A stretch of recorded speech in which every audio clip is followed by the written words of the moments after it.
Friends, இது வந்து பார்த்தீங்கன்னா ஒரு அவகோடா மரத்தில் அவகோடா பாருங்கள் எவ்வளோ இருக்குன்னு. நிறையா இருக்குது. இதோ இருங்க காட்டுறேன் பாருங்கள். Avocado tree. இதோ அவகோடா இங்கே பாருங்க, தெரியுதா? இதான் அவகோடாங்க. நிறையா இருக்குது. இங்கே பாருங்கள், மேலே ஒன்று இருக்குது. இதோ எவ்வளோ பெரிய காய் பார்த்தீங்களா? இதெல்லாம் நிறையா இருக்குது. கீழேயுமே இருக்குது. இது ஒரு அவகோடா. இதோ ஒன்று இருக்குது. நிறையா அவகோடா இருக்குது. அந்த சின்ன மரம் தான் அவகோடாங்கிறது. அதுக்கு ரொம்ப சின்ன மரம். இந்த பக்கம் ஒரு மரம் இருக்குது, ஆனால் அதில் காய் கம்மியாக இருக்குது. ஆனால் இதில் நிறையா இருக்குது. அவகோடா வந்து நிறையா இருக்குது. பாருங்கள், மேலையெல்லாம் தெரியுது பார்த்தீங்களா?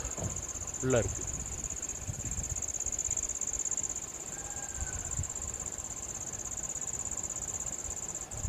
தெரியுதா? இதுக்கு தமிழில் வந்து பேர் வந்து பார்த்திங்கன்னா வெண்ணெய் பழம் அப்படின்னு சொல்லுவாங்க.